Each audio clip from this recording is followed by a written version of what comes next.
नमस्कार दोस्तों। कैसे हो सभी लोग। अ, हमने 4 चैप्टर कवर कर लिए हैं। 5वां चैप्टर हमारा नंबर सिस्टम चल रहा है। इसमें हमने बहुत अच्छी अच्छी चीजें सीखी है और बहुत सारी चीजें कवर की है। आज हम जो सबसे बेसिक चीज कवर करने वाले हैं और जहाँ से जो अच्छे अच्छे एग्जाम है बिल्कुल बेसिक वे में क्वेश्चन वहां से पूछे जाते हैं। ट्रू एंड फॉल्स वाले क्वेश्चन जो अच्छे लेवल के एग्जाम होते हैं वो खासकर इससे जगह से बनता है। ये काफी सिंपल वाली चीज है, लेकिन जब इसके क्वेश्चन बनते हैं असर्शन वाले क्वेश्चन बनते हैं, ये कथन एक सत्य है, कथन दो सत्य है, कथन एक और दो दोनों सत्य है, इस टाइप के क्वेश्चन इसमें से जनरली बनते हैं क्वेश्चन में से। ठीक है। तो इस चैप्टर को हम पढ़ने वाले हैं। इसमें हम बेसिक चीजें पढ़ेंगे। नंबर्स क्या होता है, कौन कौन से किस किस टाइप के नंबर होते हैं, अपने संख्या है सारी। ठीक है। चलते हैं लेक्चर की ओर, स्टार्ट करते हैं। देखो, सबसे पहले मैं बात करना चाहता हूँ परिमेय संख्याओं के बारे में, प्राइम नंबर्स। ठीक है। अब प्राइम नंबर्स क्या होता है। प्राइम नंबर जैसे डेफिनेशन में अगर आपसे बात करूं, प्राइम नंबर हमेशा एक नेचुरल नंबर होता है ना। प्राइम नंबर नेचुरल नंबर होता है जो एक से बड़ा होता है ना। एक के बाद ही आएगा वो संख्या। एक ना तो प्राइम है ना नॉन प्राइम। ठीक, एक से बड़ा होगा और जिसे दो छोटी प्राकृतिक संख्याओं को गुणा करके नहीं बनाया जा सकता है। ठीक है। दूसरे शब्दों में अगर हम कहें तो इसको कैसे कर सकते हैं कि एक प्राइम नंबर के केवल दो अलग अलग गुणनखंड होते हैं, जिसमें से एक तो वो खुद संख्या होगी और दूसरा गुणनखंड होता है एक। फॉर एग्जाम्पल, एग्जाम्पल एग्जाम्पल लिया मैंने। एग्जाम्पल में मैं सबसे पहले बात करता हूँ, जैसे दो सबसे छोटी प्राइम संख्या है दो। तो है ना, दो के अगर मैं बात करूँ तो दो को आप कैसे लिख सकते हो, 1 into 2। ठीक, सिंपल तरीका है इसको लिखने का। इसका एक गुणनखंड क्या हो गया आपका 1, और इसका दूसरा फैक्टर क्या होगा 2। तो इसके प्राइम संख्या वो होती है जिसके मैक्सिमम टू मैक्सिमम दो ही फैक्टर हो सकते हैं, दो ही गुणनखंड से कहते हैं हम, वो हो सकता है। जिसमें से भी एक तो वो संख्या खुद होती है और दूसरा फैक्टर होता है 1। ठीक है। ये होती है हमारे प्राइम नंबर। अगर मैं एग्जांपल लूँ प्राइम नंबर 5 का, 5 भी एक प्राइम नंबर है। ठीक, 5 को कैसे लिखोगे आप, 5 को 5 into 1। एक संख्या तो होगी 5 खुद और दूसरा फैक्टर होगा इसका 1। ठीक है। प्राइम नंबर वो होता है जिसके केवल और केवल दो गुणनखंड होते हैं, है ना। परिमेय संख्या या दूसरे शब्दों में किसी p बट्टा q रूप में आप लिख सकते हो। अगर फ्रैक्शनली वाली भिन्न में जाओगे आपसे, p बटा q रूप में आप लिख सकते हो, वो आपका प्राइम नंबर होता है। जैसे 2/7 मैंने लिख दिया। ठीक है। अब आगे चलते हैं। अपरिमेय संख्या या non prime number. Non prime number वो संख्या होती है, छोटी से छोटी वो प्राकृतिक संख्या होती है जो एक से तो बड़ी होगी और प्राइम नंबर नहीं होती है ना, प्राइम संख्या नहीं होती है, वो आपकी अपरिमेय संख्या नॉन प्राइम नंबर कहलाती है। जैसे एग्जाम्पल, जैसे दो तो मेरा छोटा से छोटा प्राइम नंबर होगा, तीन भी हो गया प्राइम नंबर। इसके बाद लेते हैं जैसे 4। ठीक, अब 4 को मैं क्या लिखूंगा, 1 into 2 into 4। इसके कितने फैक्टर हो गए, 1 2 और ये 2। ठीक है। 1 into 2, एक तो ये हो गया, 1 into 4, एक ये हो गया। तो एक फैक्टर तो ये, एक फैक्टर ये, एक फैक्टर ये, मतलब फैक्टर कितने हो सकते हैं। प्राइम नंबर क्या होता है जिसके मैक्सिमम दो फैक्टर हो सकते हैं और इसके फैक्टर कितने हैं, 3। ठीक है। तो ये क्या होता है आपका, ये नॉन प्राइम संख्या होती है। ठीक, अगर हम बात करें से non prime number also known as a composite number, है ना, संयुक्त संख्या इसे कहते हैं, is a natural number greater than 1 that is not a prime number. This means it can be formally by multiplying two or more smaller natural number and it has more than two distinct factors. दो से ज्यादा ही अलग अलग factor होंगे उसके। ठीक है।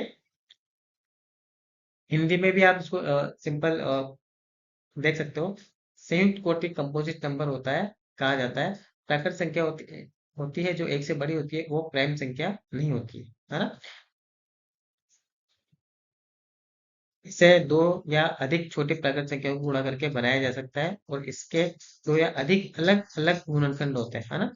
तो चार के मैंने क्या बताया आपको, एक तो गुणनखंड कितना हो गया 1, एक हो गया 2, एक हो गया 4।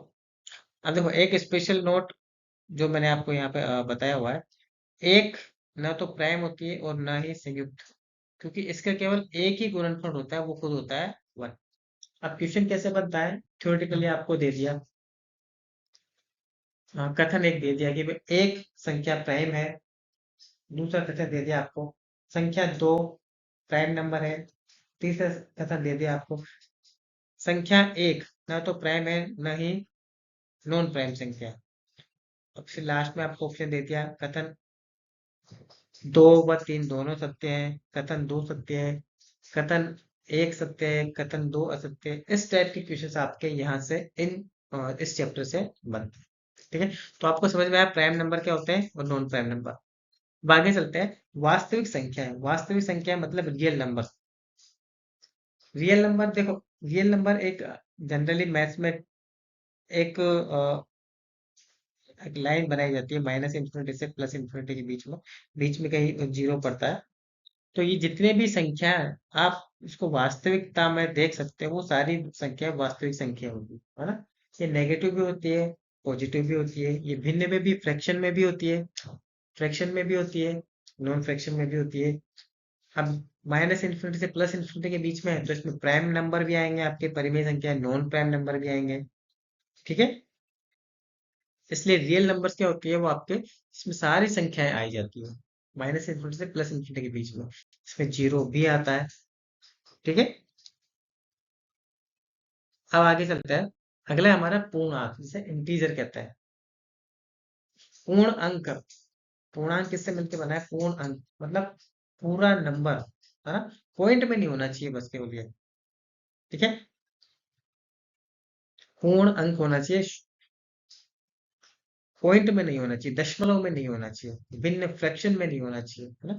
तो पूर्णांक वह संख्या है जिसका कोई दशमलव या भिन्नात्मक भाग नहीं होता है, और इसमें शून्य सहित मतलब जीरो सहित ऋणात्मक और धनात्मक संख्याएं शामिल होती है। मतलब आप इंटीजर -8 भी होता है तो +8 भी, दोनों इंटीजर है, बस केवल डिफरेंस क्या है, ये क्या है, नेगेटिव इंटीजर है आपका, अंडरस्टैंड। तो ये हो गया आपका पॉजिटिव इंटीजर। पूर्ण संख्या होती है, इंटीजर पूर्ण संख्या होती है, जो नेगेटिव हो सकती है, पॉजिटिव हो सकती है, बस फ्रैक्शन में नहीं होना चाहिए। मतलब 2/5 ये नहीं होना चाहिए, फ्रैक्शन में आ जाएगा तो ये पूर्णांक नहीं होगा। इंटीजर्स आपके नेगेटिव इंटीजर्स भी होते हैं, पॉजिटिव इंटीजर्स भी होते हैं। ठीक है, चलते हैं आगे। अगली संख्या है हमारी पूर्ण संख्या, होल नंबर। होल नंबर जो आते हैं आपके जो आपके जीरो से शुरू होते हैं, है ना, जीरो से शुरू होता है और आगे प्लस में चलते जाता है। पूर्ण संख्या है वो सभी प्राकृतिक संख्याओं मतलब नेचुरल नंबर सहित और जीरो सहित संख्याओं का एक समूह है। मतलब होल नंबर है ना। होल नंबर क्या होती है आपका, 0 1 2 3 ऐसे करते करते आपके चलते जाओ, ये आपका पूर्ण संख्या होती है। जिसमें क्या आता है आपका, भाई 1 से लेकर इंफिनिटी तक, ये तो हो गया आपका क्या, नेचुरल नंबर मतलब प्राकृत संख्या है। ठीक है, और अगर आप इसमें जीरो भी ऐड कर लोगे तो ये आपका क्या बन जाएगा, होल नंबर, पूर्ण संख्या बन जाएगा, है ना। तो पूर्ण संख्या क्या होती है, पूर्ण संख्या सभी प्राकृतिक संख्याओं और जीरो सहित संख्याओं का एक समूह है ना। वह वास्तविक संख्याओं का एक हिस्सा है जिसमें भिन्न दशमलव या ऋणात्मक संख्याएं शामिल नहीं है। ठीक, मतलब positive integer, in short positive integers including zero. Short में आप इसको ऐसे याद रख सकते हैं, होल नंबर्स क्या है, पॉजिटिव इंटीजर्स इंक्लूडिंग जीरो। ठीक है, अब पॉजिटिव इंटीजर इंक्लूडिंग जीरो करोगे तो आपका होल नंबर आ जाएगा, और एक्सक्लूडिंग जीरो करोगे, आप जीरो को हटा दोगे तो आपका क्या आ जाएगा, नेचुरल नंबर आ जाएगा, है ना। इंटीजर है इसलिए इसमें क्या नहीं आएगा, फ्रैक्शन नहीं आएगा, पॉइंट नहीं आएगा, और नेगेटिव नहीं आएगा, पॉजिटिव इंटीजर है ना इसलिए। चलते हैं अगले। इसके बाद है नेचुरल नंबर, आपके प्राकृत संख्या। प्राकृतिक संख्या है, प्राकृत संख्या वह है जो एक से शुरू होती है और अनंत पर समाप्त होती है। दूसरे शब्दों में प्राकृत संख्या गिनती की संख्या है जिनको आप काउंट कर सकते हो, है ना। और उसमें जीरो या कोई नेगेटिव नंबर या पॉइंट फ्रैक्शन संख्याएं शामिल नहीं होती है।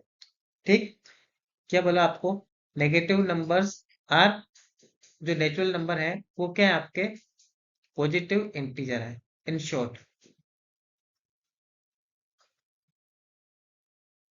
है ना। इन शॉर्ट ये पूरी परिभाषा को मैंने एक छोटे से एक बॉक्स में बंद कर दिया है। नेचुरल नंबर्स क्या है, आपके पॉजिटिव इंटीजर्स, पॉजिटिव है इंटीजर्स है, ठीक है। Negative natural numbers are positive integers है ना, एक्सक्लूडिंग जीरो, जिसमें जीरो शामिल नहीं है। और whole numbers are positive integers including zero, ठीक है। आपको परिभाषाएं ध्यान रखनी पड़ेगी खास कर, कि आपके क्वेश्चन बनेगा जो अच्छे अच्छे एग्जाम होते हैं, यूपीएससी, आरपीएससी या आरएस वगैरह के ऐसे अच्छे अच्छे एग्जाम होते हैं, फर्स्ट ग्रेड या फिर सीजीएल मेंस, उसमें आपके डायरेक्ट क्वेश्चन आप सोच नहीं सकते कि भाई ना तो इतनी सारी चीजें पढ़ ली हमने, कोई क्वेश्चन नहीं आया, और ये ऐसी जगह से क्वेश्चन आएगा बेसिक से कि आप सोच नहीं सकते। परिभाषाएं आपसे पूछ ली जाएंगी, संख्याओं की परिभाषाएं पूछ ली जाएंगी, और वो क्वेश्चन आप नहीं कर पाओगे, भले आपने कितनी ही चीजों पे मेहनत की हो, लेकिन आप ये सिंपल डेफिनेशन वहां पे गलत कर दोगे, क्योंकि एक अच्छा एग्जामिनर आपकी ऐसी जगह से क्वेश्चन उठाता है जहां आप सोच नहीं सकते।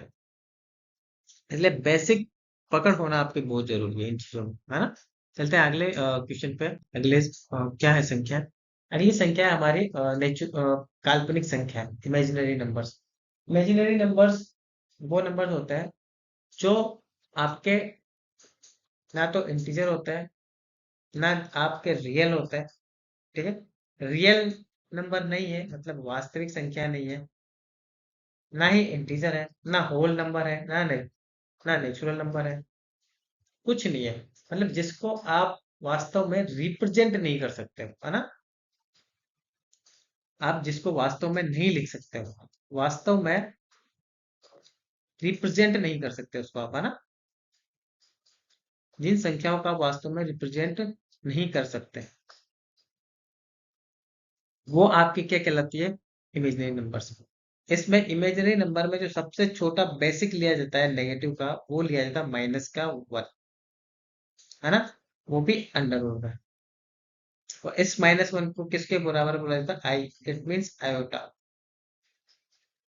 ठीक है, आयोटा। जब भी आपकी संख्या कोई बनी जाएगी तो फर्स्ट नंबर रहेगा वो आपका वास्तविक संख्या रहेगी, ठीक है, रियल नंबर रहेगा। सेकंड जो संख्या रहेगी उसमें आप आयोटा इसको ऐड कर दोगे, तो ये आपकी एक संख्या बन जाएगी, है ना। ये कौन सी संख्या बनेगी आपकी, थ्री प्लस आयोटा, ठीक, ये आपकी इमेजिनरी नंबर, इस तरीके से। ये हो गया आपकी काल्पनिक संख्या। तो मैंने आपको सारी किस तरीके से कितनी कितनी संख्याएं होती है वो सारी आपको बताई है, सबके बेसिक डेफिनेशन आपको बता दी है ना। चलते हैं आगे। एक क्वेश्चन लेते हैं, वो क्वेश्चन है, यदि n एक पूर्ण संख्या एक से अधिक है। देखो यहाँ पे क्या बोला आपको, पूर्ण संख्या, पूर्ण संख्या मतलब होल नंबर, है ना। पूर्ण संख्या क्या बोला आपको, होल नंबर। होल नंबर कहाँ से चालू होता है आपका, belongs to, whole numbers are positive integer, है ना। Whole numbers are positive integer including zero, ठीक है। तो n square into n square minus one किससे हमेशा विभाजित होगा, हमेशा किस चीज से विभाजित होगा, है ना। तो अब क्या करते हो, आपको n एक पूर्ण संख्या एक से अधिक है तो n की वैल्यू आपकी क्या हो सकती है, होल नंबर है, वन तो आएगा नहीं, एक से अधिक है तो दो, तीन, चार, पाँच, छः इस तरीके से आएगा, है ना। सबसे छोटी संख्या ही हम लेते हैं यहाँ पर, है ना। इसमें n क्या हो गया आपका ये, तो आपका एक्सप्रेशन क्या है, एक्सप्रेशन है आपका n square into n square minus one. चलता है, सबसे पहले हमने टू लिया इसमें, तो two square into two square minus one, कितना गया, फोर इंटू थ्री बराबर 12, इससे डिविजिबल है, मतलब इसकी एक्सप्रेशन की वैल्यू क्या आएगी आपकी 12। मतलब अगर 12 का आप इसमें डिवाइड करोगे इस एक्सप्रेशन में, तो ये एक्सप्रेशन पूरी तरीके से डिविजिबल हो जाएगा, भाग हो जाएगा। अगर हम एन इक्वल टू क्या लेंगे, दो ले लिया आपने, अब तीन लो, तो थ्री का स्क्वायर इंटू थ्री का स्क्वायर माइनस वन, कितना का, nine into nine minus one, कितना हो गया, एट, कितना हो गया, 72। अब 72 24 से डिविजिबल है, 12 से भी डिविजिबल है, 12 से कितनी बार डिविजिबल हो जाएगा ये, 6 बार। मतलब 72 किससे डिविजिबल है आपका, 12 से। मतलब कि जो ये एक्सप्रेशन है ना, ये मिनिमम किस चीज से डिविजिबल होगा हमेशा, जब ये दो लिया हमने एन की वैल्यू, तो ये 12 से डिविजिबल है, तीन लोग हैं तो ये 12 से भी डिविजिबल है, 24 से भी डिविजिबल है, 72 से भी डिविजिबल है। तो मिनिमम हमेशा किस चीज से, आप कोई भी आप नंबर लोगे एक से अधिक, दो, तीन, चार, पाँच, छह ऐसे, तो ये एक्सप्रेशन हमेशा 12 से तो डिवाइड होगा ही होगा, ठीक है। ये हमेशा किससे डिवाइड होगा, ये 12 से तो हमेशा डिवाइड होगा, ठीक। तो क्या आंसर आएगा, if n is a whole number greater than one, then n square into n square minus is always divisible by 12, ठीक है। चलते हैं आगे। क्वेश्चन है हमारा, निम्न में से कौन सा एक सही है, दो अपरिमेय संख्याओं का योगफल सर्वदा धन पूर्णांक होता है, ऑलवेज पॉजिटिव होता है। तो यहाँ पे अभी तक हमने जो पढ़ा है वो नॉन प्राइम नंबर, जो पॉजिटिव नॉन प्राइम नंबर है उनके बारे में पढ़ा है, लेकिन कभी कभी नेगेटिव नॉन प्राइम नंबर के बारे में पूछ लिया जाता है आपसे, ठीक है। उस केस में ये सिस्टम हो जाएगा हमारा पूरा गलत, हमेशा धन पूर्णांक होता है, ये कोई गलत नहीं है, गलत हो जाएगा। क्यों, कि -4 -6 बराबर -10, ठीक है। या फिर प्लस का 4 -6 बराबर -2, ये आपका क्या हो गया, नेगेटिव, ठीक। दूस सी है आपका, सर्वदा परिमेय संख्या होती है, दो अपरिमेय संख्या। अब देखो, दो अपरिमेय संख्या, सपोज आपने 4 लिया, इसके बाद में आपने लिया 9 लिया, दो अपरिमेय, ये हो गई 13, इस हिसाब से ये ठीक है। फिर एक नॉन प्राइम लिया आपने 4, एक नॉन प्राइम लिया आपने 6, ये हो गया 10, ये प्राइम है क्या, नहीं, ये क्या है, अपरिमेय संख्या हो गई। इस हिसाब से ये सिस्टम क्या हो जाएगा आपका, गलत, ठीक है। सर्वथा अपरिमेय संख्या होती है। अब सपोज दो अपरिमेय संख्या लिया आपने 4 और 6, ये हो गई 10, अपरिमेय संख्या के हिसाब से ठीक है। एक अपरिमेय संख्या लिया आपने 6, दूसरी अपरिमेय संख्या लिया 9, ये हो गया आपकी कितना, 15, ये भी क्या है, अपरिमेय। लेकिन एक संख्या लिया आपने क्या, 4, एक अपरिमेय संख्या ली 9, ये कितना हो गया, 13, जो कि क्या है आपका परिमेय संख्या, ठीक है। इस हिसाब से ये भी क्या हो गया आपका, गलत। अब ये बचा आपका परिमेय या अपरिमेय हो सकता है। ये देखो, ये क्या आ रहा है आपका, दो अपरिमेय संख्याओं का योग प्राइम नंबर आ रहा है, बराबर है। दो अपरिमेय संख्याओं का योग नॉन प्राइम नंबर आ रहा है, ये भी सही है, मतलब परिमेय और अपरिमेय दोनों हो सकती है। इसलिए क्या आंसर आएगा आपका, परिमेय और अपरिमेय दोनों के आंसर। चलते हैं आगे। देखो, हमारा संख्याओं के बाद हमारा सिंपल टर्मिनोलॉजी है, एक समांतर श्रेणी। समांतर श्रेणी का मतलब होता है कि कोई भी एक प्रोग्रेशन, कोई भी एक श्रेणी दी हुई है आपको, उनके बीच में जो एक गैप होगा ना, वो गैप हमेशा फिक्स होगा, है ना। जैसे सपोज एक नंबर लिखा मैंने, एक लिखा सपोज 2, एक लिखा फिर 5, फिर लिखा एक श्रेणी लिखा हूं मैं 8, फिर लिखा मैंने 11, 14, ऐसे चलते चलते एन तक ही चली था, है ना। ये एक श्रेणी है आपकी, ये एक प्रोग्रेशन है, एन बराबर जो एक श्रेणी है 2 5, एक सीरीज है 2 5 8 11 14, इस तरीके से एक नंबर चल रहा है। तो इनमें जो आपके गैप चलेगा ना हमेशा, ये गैप हमेशा एक फिक्स होगा, है ना। क्या होगा फिक्स, कैसे गैप निकालोगे आप हमेशा, second number minus first number, जैसे 5 - 2 = 3, ये फिक्स होगा गैप, इन दोनों के बीच में कितना है 3 है, ये D1। दूसरा निकाला आपने इन दोनों के बीच में 8 - 5, ये कितना गया 3, ये भी कितना है 3। आपने इन दोनों के बीच में निकाला 8 और 11 के बीच में, 11 - 8 3। इस हिसाब से जब भी कोई एक श्रेणी चलती है उनके बीच में हमेशा कोई जो गैप होता है, ठीक, वो गैप हमेशा सेम होता है, समांतर गैप होता है, उसे हम समांतर श्रेणी कहते हैं। ठीक है। इसमें जो आपका डी होगा, समांतर जो गैप होता है, डी डिफरेंस होता है, उसको कैसे निकालते हैं आप, second number minus first number. ठीक। अगर कोई आपको श्रेणी दी हुई है, उसका आपको nवां पद निकालना, मतलब nth टर्म निकालनी है ना। nth टर्म कैसे निकालोगे आप, nth टर्म निकालने के लिए एक फॉर्मूला होता है आपका Tn, है ना, nवां पद Tn first term a plus n - 1 into D. ठीक है, first term plus n - 1 into T. तो यहाँ पे n - 1 क्यों आया आपका, क्योंकि आपने फर्स्ट टर्म पहले ही ले ली है, इसलिए, है ना। टी n बराबर a plus n - 1 into D, ये आपका nth टर्म होगा।